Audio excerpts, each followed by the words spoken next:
اے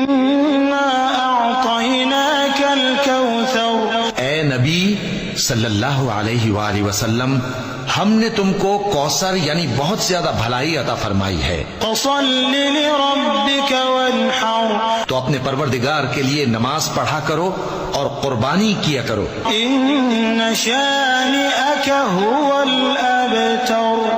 کچھ شک نہیں کہ تمہارا دشمن ہی بے نام رہے گا۔ سورہ فاتحہ 100 مرتبہ پڑھ کر جو دعا مانگی جائے وہ قبول ہوتی ہے۔ سورہ بقرہ کی تلاوت سے شیطان گھر سے بھاگ جاتا ہے۔ آیت الکرسی پڑھنے سے محتاجی دور ہوتی ہے۔ سورہ کہف کو ہمیشہ پڑھنے والا دجال کے فتنوں سے محفوظ رہے گا۔ والدین کی قبر پر ہر جمعہ سورہ یاسین کی تلاوت کرنے سے اس کی حروف کی تعداد کے برابر ان کے گناہ بخش دیے جاتے ہیں۔ سورہ الدخان پڑھنے سے مشکل دور ہوتی ہے۔ جو قریب المرگ ہو اس پر سورہ جاسیہ کا دم کرنے سے خاتمہ بالخیر ہوتا ہے۔ سورہ حجرات کا پڑھنا اور دم کر کے پینا گھر میں خیر و برکت کے لیے مفید ہے۔ سورہ قاف پڑھنے سے جو باغ ہوتے ہیں ان کے پھلوں میں کثرت ہوتی ہے۔ سبحان اللہ۔